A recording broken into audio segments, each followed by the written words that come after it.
Captain Elena Vasquez stood on the bridge of the Terran Pride, watching the stars through the massive viewing window. She had seen many beautiful things in her 30 years of space travel, but the view never got old. The ship was humanity's finest diplomatic vessel, built to show their best face to the galaxy. Elena was proud of what humans had built. In the 400 years since they left Earth, they had spread across their galaxy like seeds in the wind. They had found new worlds, made friends with alien species, and built cities that floated among the stars. The Milky Way galaxy was now home to billions of humans and their alien friends. The bridge was quiet, except for the soft hum of machines. Elena's crew worked at their stations, checking systems and watching for any problems. They were traveling between star systems, carrying important messages and keeping peace between different worlds. Lieutenant James Park looked up from his station. "Captain, we're getting a message from outside our galaxy." Elena raised an eyebrow. Messages from other galaxies were very rare. The distances were so huge that most alien species never bothered to talk across such gaps. "Where is it coming from?" "The Andromeda Galaxy, Captain. The signal is very strong and very advanced. It's definitely not from any species we know."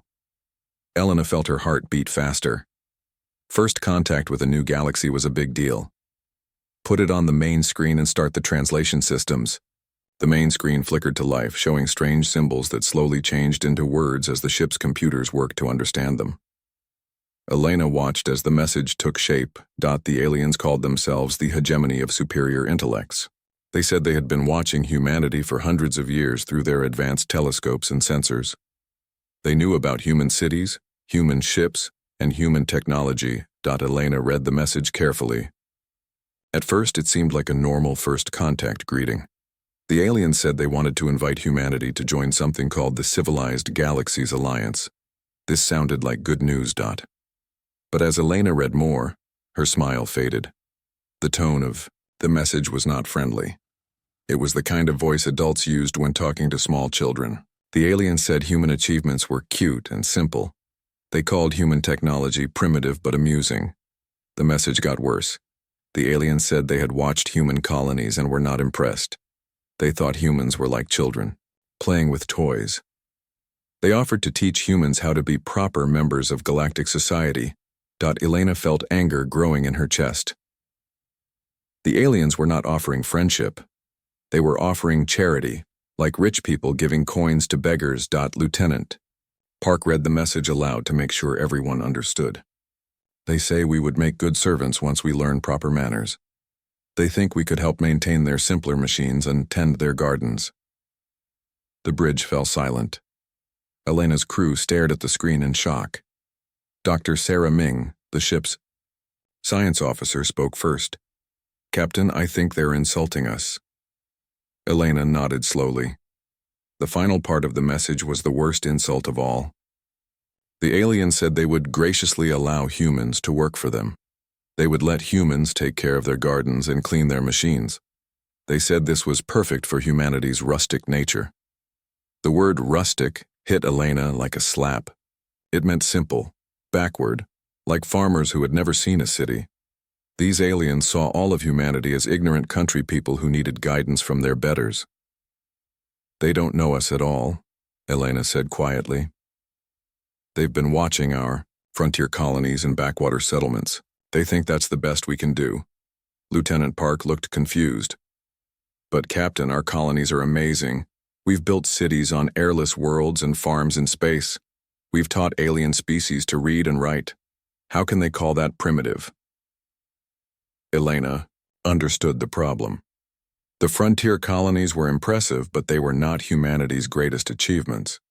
The aliens had been watching the wrong places. They had seen human settlements on distant worlds but had missed the real wonders. Dr. Ming ran her hands through her hair. "Captain, what should we do? This is clearly an insult, but they're from another galaxy. Their technology must be very advanced to send such a clear message across such distances." Elena thought about her options. She could send a polite message explaining the misunderstanding. She could send an angry message telling the aliens what she thought of their insults. Or she could ignore them completely. But as she looked at her crew's faces, Elena realized there was a fourth option. Her crew looked hurt and angry, but also determined. They were proud of humanity and what they had accomplished. They wanted to show these arrogant aliens what humans could really do. Send a message to Earth Command, Elena said. Tell them we need an emergency meeting of the response committee. Include representatives from all our allied species. What kind of response are you planning, Captain? Dr. Ming asked. Elena smiled, but it was not a happy smile. It was the kind of smile that meant trouble for someone. We're going to show them exactly what rustic humans can accomplish when someone insults their family. The message to Earth took several hours to arrive, even at light speed. Elena spent that time reading the alien message again and again. Each time she found new insults hidden in the polite language. The aliens were not just dismissing human technology. They were dismissing human worth. Elena had traveled to hundreds of worlds and met thousands of different beings. She had seen the crystal cities of the Zephyrians, where light sang through walls of living glass. She had walked through the vast mind networks of the Nexus, where thoughts flowed like rivers between different bodies. She had heard the warrior poets of Kepler 442b recite epics that lasted for days. All of these species were humanity's friends and allies. They worked together, learned from each other, and built things that none of them could create alone. The idea that humans were just simple gardeners who needed to be taught by superior beings was not just wrong. It was offensive to every species that had chosen to stand with humanity. Elena, S personal communicator beeped. A message from Earth Command appeared on the small screen. Captain Vasquez, return to Earth immediately. The response committee will meet in 3 days. Bring all data about the alien message. Elena felt a thrill of excitement. The response committee only met for the most important decisions. It included Earth's greatest minds, military leaders, and representatives from all the allied species. If they were meeting, it meant they were taking this insult seriously. Lieutenant Park set course for Earth maximum speed. As the Terran Pride turned toward humanity's home system, Elena looked out at the stars one more time. Somewhere out there in the darkness, aliens who thought they were superior were waiting for humanity's response. They expected humans to be grateful for their offer. They expected humans to bow their heads and accept their place as servants. Elena, smile grew wider. Those aliens had made a very big mistake. They had insulted not just humanity, but every species that called humans their friends. They had judged an entire galaxy based on a few small colonies. Most importantly, they had no idea what humanity had really been building in the 4 centuries since leaving Earth. The journey to Earth would take 2 days. Elena spent that time preparing her report and thinking about what the response committee might decide. She had a feeling that whatever they chose to do, it would be something the arrogant aliens from Andromeda would never forget. Admiral Sarah Chen walked into the meeting room deep beneath Earth's surface. The response committee met in a place that few people knew existed, protected by layers of rock and the most advanced security systems humanity had ever built. Today, the room buzzed with quiet anger. Sarah looked around the table at the gathered representatives. Dr. Marcus Webb sat reviewing data on his tablet, his face serious. Professor Liu Jiang tapped her fingers nervously on the table. Captain Vasquez sat straight in her chair, still angry from reading the alien message. The alien representatives looked just as upset. Crystalline Zara from the Zephyrian world sparkled with colors that meant deep offense in her people's language. The Nexus had sent 3 bodies to speak with one shared mind, and all 3 faces showed the same expression of hurt. Commander. Thek from Kepler 442b kept his warriors calm, but his hand rested on his ceremonial sword. Sarah called the meeting to order. We all know why we're here. The beings from the Andromeda galaxy have sent us an insult disguised as an invitation. They think we're primitive servants who need their guidance. They've offered to let us tend their gardens and maintain their simple machines. Crystalline Zara's body flashed bright red, the color of anger among her people. They included all of us in their judgment. They said our alliance with humans proves we are also charmingly simple beings who need proper education. The Nexus. Representative in the middle spoke for all 3 bodies. We have shared minds across 17 worlds. Our thoughts span star systems, yet they call us naive children playing at civilization. Commander Thek's voice was quiet, but dangerous. My people have composed battle songs that last for years. We have written epics about the beauty of mathematics and the poetry of physics. They say we are quaint and our culture is amusing but limited.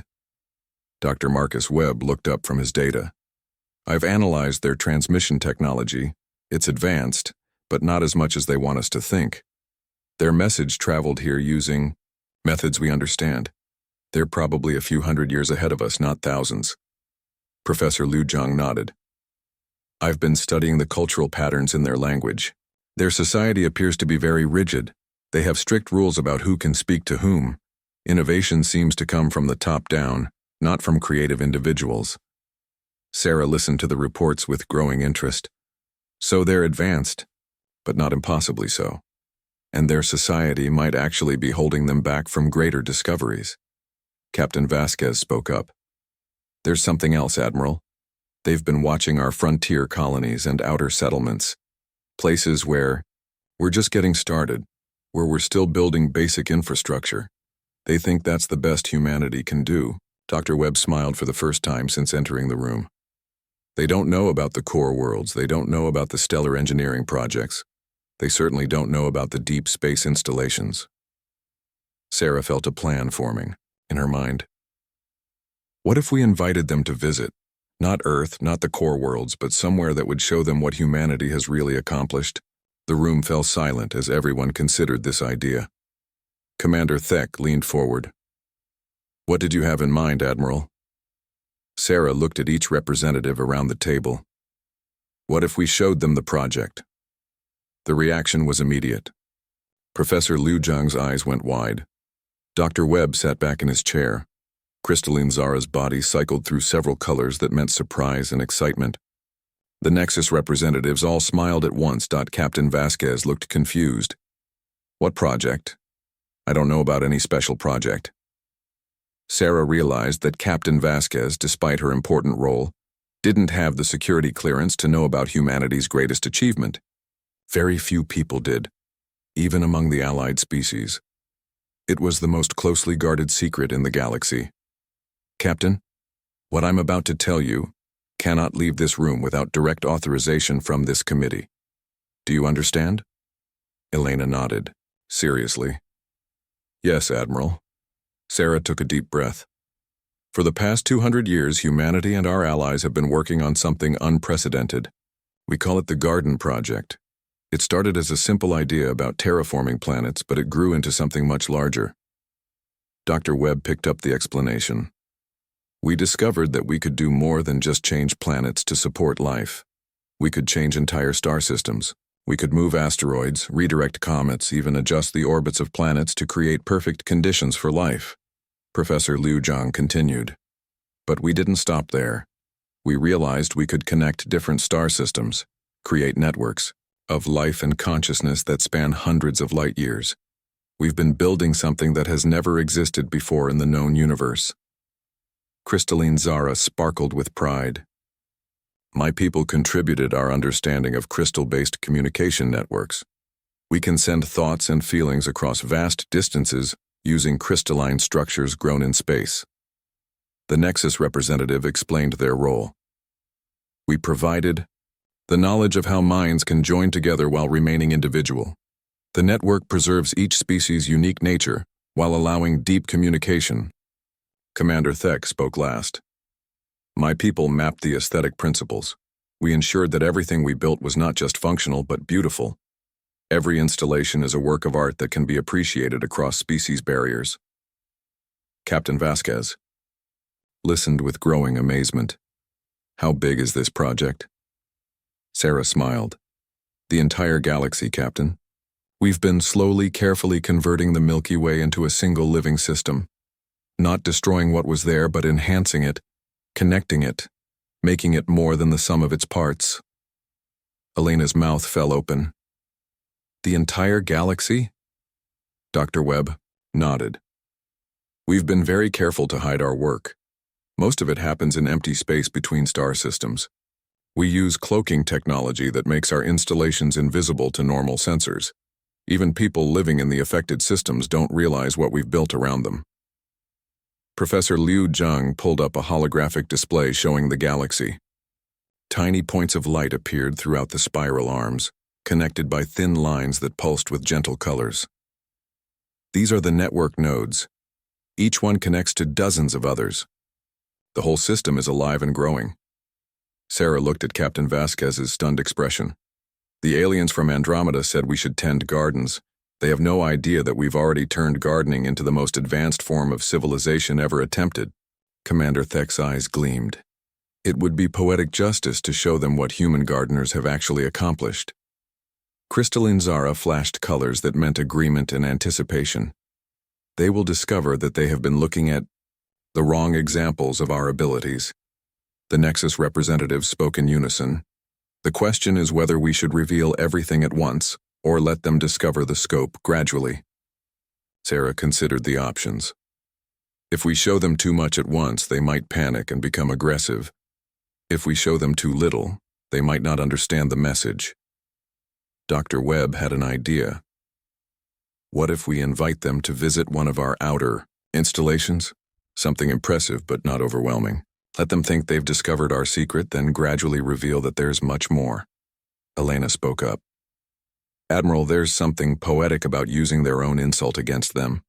They said we could tend their gardens. What if we show them? What happens when humans take gardening seriously? Sarah felt the plan crystallizing. We invite them to visit. We show them a small part of the garden project. We let them think they understand what they're seeing. Then we gradually reveal the true scope of what we've built. The room buzzed with excitement. Professor Liu Zhang was already making notes. Dr. Webb was calculating which installation would be best to show first. The alien representatives were discussing how their people could contribute to the demonstration. Captain Vasquez had one more question. Admiral, when they see what we've actually accomplished, how do you think they'll react? Sarah smiled, and this time it was a genuinely happy expression. Captain, I think they're going to realize they made a very big mistake when they decided to insult the gardeners who have been cultivating an entire galaxy. 3 months later, Captain Elena Vasquez stood on the bridge of the Terran Pride, watching 12 enormous ships approach through space. Each Andromedan vessel was the size of a small moon, covered in smooth metal that gleamed like mirrors. They moved in perfect formation, showing off their advanced technology. Elena felt nervous but also excited. The response committee had approved her plan. Today, the arrogant aliens from Andromeda would see what human gardeners could really do. The lead Andromedan ship sent a communication request. Elena accepted it, and her main screen filled with the image of Ambassador Zixathara. The alien looked like a being made of pure energy, contained within a shell of beautiful crystal. Light moved through the crystal in patterns that were probably their form of expression. Greetings, primitive beings, the ambassador said in a voice that sounded like wind chimes. We have come to examine your simple civilization and determine how best to educate you. Elena bit back her first response, which would have been very rude. Instead, she smiled politely. Welcome to our galaxy, Ambassador. We're honored by your visit. We have prepared a demonstration of human achievements that we think will interest you. The ambassador's crystal shell flickered with what might have been amusement. How thoughtful. We are always pleased to see the efforts of developing species, even when those efforts are crude by our standards. Behind the ambassador, Elena could see other Andromedans moving around their ship. They all looked similar, beings of energy in crystal shells, but their patterns of light were different. Some flickered rapidly, while others pulsed slowly. Elena guessed this showed their different personalities or ranks. We have brought 12 ships and 3,000 of our finest scientists. The ambassador continued. We want to make a thorough study of your species and your capabilities. We hope to return home with a complete understanding of what you need to learn. Elena nodded. That sounds very thorough, Ambassador. We have prepared a special location for your visit. It will show you something that represents humanity's greatest achievement. The ambassador's light patterns shifted. Your greatest achievement? How interesting. Our observations suggested that your technology was quite limited. Are you perhaps referring to your colonial settlements or your basic spacecraft. Something much more impressive than that, Elena replied. Please follow our ship. The demonstration site is at the edge of our galaxy, in a region you probably haven't observed closely. The Andromedan fleet followed the Terran Pride as it headed toward the galaxy's outer rim. Elena's crew worked quietly at their stations, preparing for the moment when everything would be revealed. Dr. Sarah Ming monitored the alien ships, noting their technology and capabilities. Lieutenant James Park tracked their course and made sure they were heading to exactly the right location. The journey took 3 days. During that time, the Andromedans sent several more messages, each one more condescending than the last. They commented on the Terran Pride's quaint design and asked patronizing questions about human culture. Elena answered politely, but inside, she was counting the hours until the revelation. Finally, they reached the designated coordinates. Elena looked out at the empty space around them and smiled. To normal sensors, this region looked completely empty, just empty darkness between distant stars, with nothing interesting to see. Ambassador Zixthara appeared on the communication screen again. Captain Vasquez, we see nothing here except empty space. Are you experiencing some form of navigational difficulty? Elena's smile grew wider. Not at all, Ambassador. You're looking at humanity's greatest achievement. You just can't see it yet. The ambassador's crystal shell flickered with confusion. We detect no structures, no ships, no technology of any kind. Are you referring to some form of advanced stealth system? In a way, yes, Elena replied. You said humans should tend gardens. This is what happens when humans take gardening seriously. Elena gave a signal to Lieutenant Park, who pressed a series of buttons at his station. The space around them began to shimmer and change. What happened next took the Andromedans' breath away. If beings of pure energy could be said to breathe. The empty space around them revealed itself to be anything but empty. As advanced cloaking systems deactivated, an incredible vista spread out in all directions. They were surrounded by structures that defied imagination. Vast rings of living crystal stretched between star systems, pulsing with gentle light. Gardens the size of planets floated in the darkness, covered with plants and trees from hundreds of different worlds. Streams of pure energy flowed between floating islands, carrying nutrients and information across impossible distances. Elena watched the ambassador's crystal shell cycle through colors and patterns she had never seen before. Other Andromedan ships were sending frantic messages to each other as their sensors tried to process what they were seeing. This is impossible, the ambassador whispered. The scale, the complexity, how did primitive beings create something like this? Elena felt a surge of pride. This is just one small section, Ambassador. What you're seeing is a tiny part of what we call the Garden Project. Dr. Ming stepped forward to explain. We discovered that we could do more than just terraform planets. We could reshape entire star systems, connect them with living networks, create ecosystems that span light years. The Andromedans watched in stunned silence as their ships moved through the garden installation. They passed floating forests where trees grew in zero gravity, their roots extending into streams of liquid starlight. They saw crystal formations that sang with harmonious music as solar winds passed through them.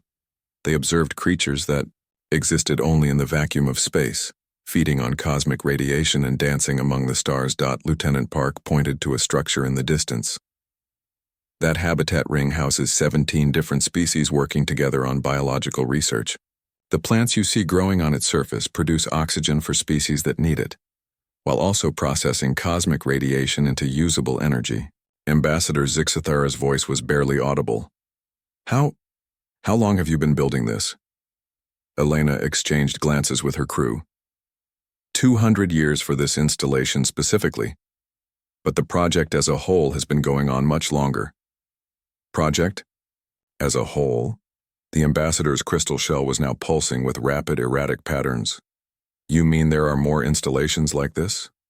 Elena smiled mysteriously. Ambassador, this is just the beginning of what we wanted to show you. But first, tell me what you think of our primitive gardening skills. the communication channel filled with rapid conversations in the Andromedan language as their scientists tried to understand what they were seeing. Elena could see their ships scanning everything, taking measurements, recording data. Their attitude of superior knowledge was rapidly crumbling. Dr. Ming monitored the alien communications. "Captain, they're arguing among themselves. Some of them want to know how we hid this from their observations. Others are demanding to know if we have more installations like this one." Elena opened the communication channel again. "Ambassador, are you ready to see more of what human gardeners have accomplished?" The ambassador's response was a long time coming. When it finally arrived, the voice was much less arrogant than before. "Captain Vasquez, we may have underestimated your species' capabilities. This installation represents technology and artistry that we did not expect to find in your galaxy, and this is just the beginning," Elena replied. "Would you like to see what we've done with the Magellanic Clouds?" The silence from the Andromedan ships stretched for several minutes. Finally, the ambassador spoke again, and this time, there was no trace of condescension in the voice. "Captain, I think we need to have a very different conversation than the one we originally planned." Ambassador Zixathera's crystal shell had stopped its confident flickering. Instead, it pulsed with dim, uncertain light as the Andromedan delegation tried to understand what they had discovered. Captain Elena Vasquez could see their ships moving carefully through the garden installation, their sensors working constantly to analyze everything around them. Dr. Marcus Webb appeared on the communication screen next to Elena. He had been waiting on Earth for this moment, ready to explain the full scope of humanity's achievements. His calm, professional manner was perfect for dealing with shocked aliens. "Ambassador," Dr. Webb began, "what you're seeing here is what happens when humans decide to take gardening seriously. You mentioned in your original message that we might be suitable for tending your gardens. We thought you should see what human garden tending actually looks like." The ambassador's voice was much quieter than before. "Dr. Webb, this installation must have required resources from dozens of star systems. The coordination alone would challenge our finest engineers. How did your people accomplish such a task?" Dr. Webb smiled. "Actually, Ambassador, this installation used resources from over 300 star systems. But we didn't take anything away from existing worlds. We used asteroids, comets, and empty space. We built everything in areas where nothing else was growing." Professor Liu Jiang joined the communication from her laboratory on Mars. "The interesting part isn't the resources, Ambassador. It's the consciousness network that connects everything. Each part of this installation can communicate with every other part instantly, sharing information and coordinating growth patterns." Elena watched the ambassador's shell flicker with new patterns. She was learning to read Andromedan emotions, and this looked like confusion mixed with awe. "A consciousness network spanning multiple star systems?" the ambassador asked.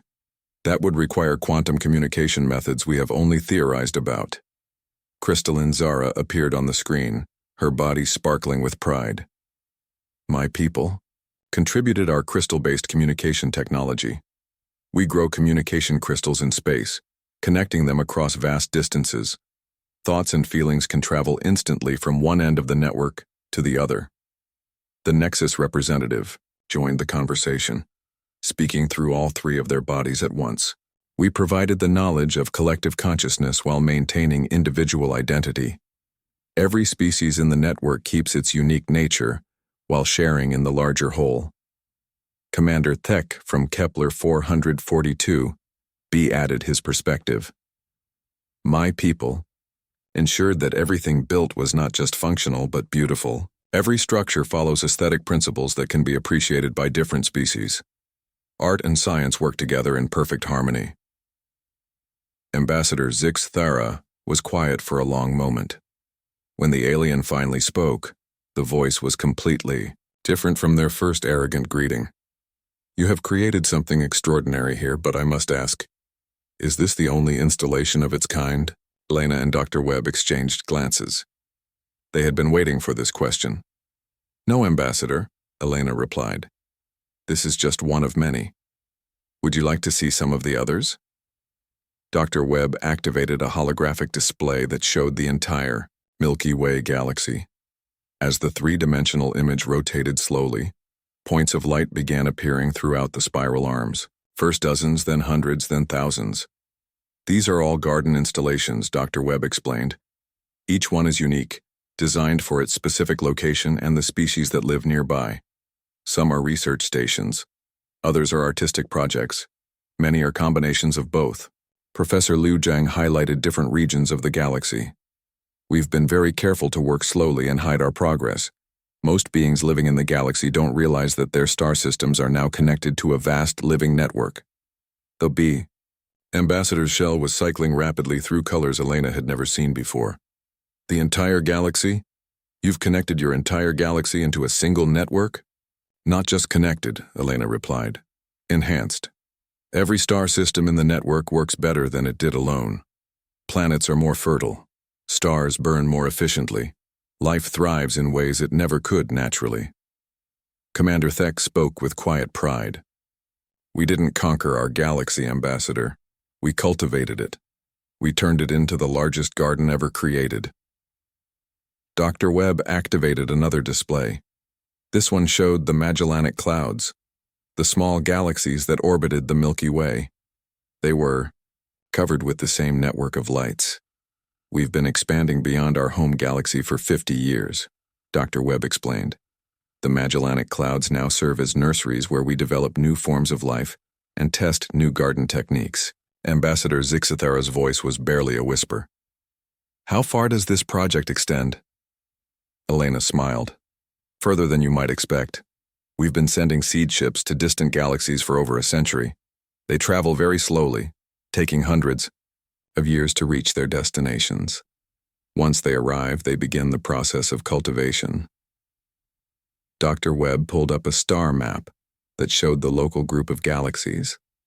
Hundreds of tiny lights marked seed ships traveling through the darkness between galaxies. We currently have active cultivation projects in 47 different galaxies. The silence from the Andromedan ships was complete. Elena could imagine the aliens frantically checking their own star maps, trying to understand the implications of what they had learned. Professor Liu Jiang delivered the final revelation. Ambassador, according to our records, we sent 3 seed ships toward the Andromeda Galaxy 90 years ago. They should have arrived and begun preliminary cultivation about 20 years ago. The ambassador's crystal shell went completely dark. For several seconds, when the light returned, it was dim and unsteady. You're saying that you've been cultivating our galaxy without our knowledge? Elena nodded. Very carefully and quietly. The seed ships are programmed to avoid any inhabited systems and to work only in empty space. But yes, there are now garden installations growing in remote areas of your galaxy. Dr. Webb brought up detailed scans of the Andromeda Galaxy. Even from the incredible distance, human sensors could detect the faint signatures of the growing garden network. The installations in your galaxy are still very small, Dr. Webb explained. It will be centuries before they're large enough to significantly affect your star systems. But the foundation is there, growing slowly and quietly.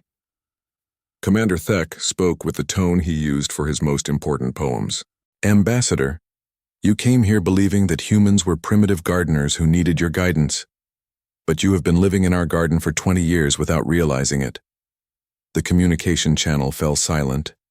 Elena could see the Andromedan, ships holding position, their crews probably having intense discussions about what they had learned. Finally, Ambassador Zixithara spoke again. The arrogance was completely gone from the voice, replaced by something that might have been respect. Captain Vasquez, Dr. Webb, representatives of humanity's allies, we owe you an apology. We came here with assumptions about your species that were completely wrong. We thought we were visiting a primitive civilization that needed our help. Elena felt a surge of satisfaction, but she kept her voice gentle. Ambassador, we understand why you made those assumptions. You were watching our frontier colonies and outer settlements. You saw us building basic infrastructure and thought that was the limit of our abilities. Dr. Webb nodded. It's a natural mistake. Most species judge others by their most visible achievements. But humanity has learned to work quietly and patiently. Our greatest achievements are often the ones nobody notices.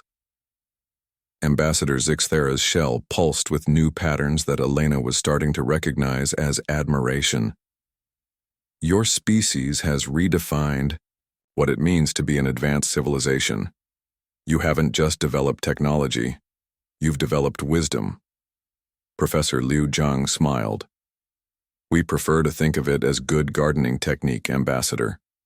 A good gardener works with nature instead of against it, and always thinks about the long-term health of the garden. The ambassador was quiet for a moment. Then the alien asked the question that Elena had been hoping to hear. Captain Vasquez, would it be possible for us to learn from your gardening methods? Our civilization has focused on building monuments to our power. You have built something far more beautiful and lasting. 6 months later, Captain Elena Vasquez stood in the observation dome of New Eden Station, watching something that would have seemed impossible a year ago. Andromedan ships worked alongside human vessels, carefully planting the seeds of new garden installations in empty space. The dome offered a perfect view of the construction work. Human engineers worked with Andromedan energy beings to design structures that neither species could have created alone. The Andromedans brought their mastery of pure energy manipulation, while humans contributed their understanding of biological systems and long-term growth planning. Admiral Sarah Chen joined Elena at the viewing window. It's amazing how quickly they adapted to our methods once they understood what we were really doing. Elena nodded. The transformation in the Andromedans had been remarkable. Ambassador Zixthara, once so arrogant and dismissive, had become one of the most enthusiastic students of human gardening techniques. The alien spent hours each day learning about biological systems, ecosystem balance, and the patient art of cultivation. They were never really arrogant, Elena said thoughtfully. They were just limited. Their society focused so much on individual achievement and competition that they never learned to think about cooperation on a galactic scale. Dr. Marcus Webb's voice came through the station's communication system. Captain Vasquez, Ambassador Zixthera is requesting a meeting in Conference Room 7. The ambassador has news from the Andromedan home government. Elena made her way through the station's corridors, passing groups of humans and Andromedans working together on various projects. The aliens had proven to be quick learners and valuable partners. Their energy manipulation abilities allowed them to create things that would have taken humans decades to build. Conference Room 7 had been specially modified for mixed species meetings. The lighting could be adjusted for different visual systems, and the air could be filtered to accommodate various breathing requirements. Ambassador Zixthera was already waiting, their crystal shell glowing with excited patterns. Captain Vasquez, the ambassador began, I have received word from the hegemony of superior intellects, or rather, what used to be the hegemony. Elena raised an eyebrow. What do you mean, used to be? The ambassador's shell flickered with what Elena had learned was amusement. The ruling council met in emergency session after receiving my reports about the garden project. The debate lasted for weeks. In the end, they voted to dissolve the hegemony entirely. Elena felt a moment of concern. Are they angry about what we've shown you? Do they see us as a threat? Quite the opposite, the ambassador replied. They see you as teachers. The council has voted to restructure our entire civilization based on the principles you've demonstrated. Competition and hierarchy are being replaced by cooperation and cultivation. Dr. Webb entered the room, followed by Professor Liu Zhang and representatives from the allied species. They had all been waiting for news from the Andromedan government. The council has made several important decisions, the ambassador continued. First, they have officially apologized for the insulting nature of our original message. They recognize that it was based on ignorance and prejudice. Crystalline Zara sparkled with pleased colors. An apology is a good start.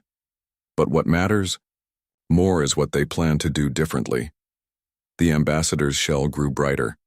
The second decision is more significant. The Andromeda Galaxy is being converted from a hierarchical empire into what they're calling a cultivation collective. Every species in our galaxy is being invited to participate as equal partners in creating something similar to your garden project. Professor Liu Zhang leaned forward with interest. How are they handling the transition? Changing an entire galactic civilization is not easy. They're following your example, the ambassador explained. Working slowly, carefully, with respect for existing ecosystems and cultures. No one is being forced to participate, but the early response has been overwhelming. Species that were oppressed under the old system are eager to contribute their unique abilities to something positive. Elena felt a warm sense of satisfaction. The original insult had led to something wonderful. What about the seed installations we planted in your galaxy? Are they still welcome? The ambassador's shell cycled through patterns that Elena now recognized as deep gratitude. More than welcome.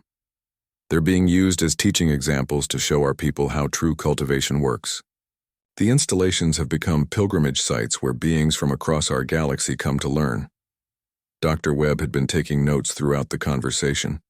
Ambassador, there's something I'd like to propose. We're planning to expand the garden project to include more distant galaxies. Would the Andromeda Collective be interested in partnering with us? The ambassador's response was immediate and enthusiastic.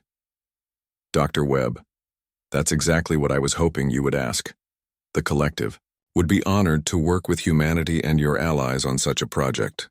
Commander Thek spoke with the formal tone he used for important occasions. This partnership would combine the best of both our civilizations, human patience and biological wisdom, joined with Andromedan energy mastery and organizational skills. The DIME Nexus representative added their perspective. The consciousness networks could be expanded to include Andromedan thought patterns. The collective intelligence would grow stronger with each new species that joins. Elena looked around the room at the mixed group of humans and aliens, all working together toward a common goal. It was exactly what the Garden Project had always been about. Different species contributing their unique strengths to create something greater than any of them could achieve alone. Over the following months, the partnership between the Milky Way and Andromeda civilizations grew stronger. Garden installations began appearing in the space between the two galaxies, creating bridges of life and consciousness across the vast darkness. Other galaxies took notice of what was happening. Delegations arrived from the Triangulum Galaxy, the Sculptor Galaxy, and dozens of smaller systems. Some came with offers of partnership, others came with challenges or threats, all left with a better understanding of what cooperation and cultivation could accomplish. Elena found herself promoted to Galactic Coordinator, responsible for managing humanity's growing network of interstellar relationships. It was challenging work, but deeply satisfying. Every day brought new opportunities to help different species learn to work together. One evening, as she stood in her office on Earth looking up at the stars, Elena received a communication from Ambassador Zixathara. The Andromedan was working on a new installation near the edge of their galaxy, teaching a species of crystalline beings how to grow communication networks in space. Captain Vasquez, the ambassador said, I wanted to thank you again for showing us what true civilization looks like. We came to your galaxy believing we were superior beings who could teach primitive humans about advanced society. Instead, we learned that we were the primitives. Elena smiled. We all have something to learn from each other, Ambassador. That's what makes the garden grow. The ambassador's shell glowed with warm, steady light. Indeed. And speaking of growth, I have news that will interest you. We've received communication from a galaxy cluster over 1 billion light-years away. They've detected the quantum signatures of our garden networks and want to know more. Elena's eyes widened. The garden project was spreading farther and faster than anyone had imagined possible. How did they detect us from such a distance? Life calls to life, the ambassador replied. Consciousness seeks consciousness. What we're building together is creating ripples that spread across the universe itself. As Elena ended the communication and looked back up at the stars, she thought about how much had changed since that first insulting message from Andromeda. The aliens who had called humans primitive gardeners had learned that gardening, when done with wisdom and patience, was the highest form of civilization. The universe was vast and full of wonders, but it was also full of potential partners. Every species had something unique to contribute to the great garden that was slowly spreading from galaxy to galaxy. Elena smiled as she watched new stars being born in the distance. Tomorrow would bring new challenges and new opportunities to help different forms of life learn to grow together. It was exactly what she had always wanted to do. Tend the greatest garden ever imagined, one that would eventually span the entire universe. The insulting message that had started everything was now displayed in the Museum of Galactic History, with a plaque that read, "The day the universe learned what human gardeners could really accomplish when properly motivated."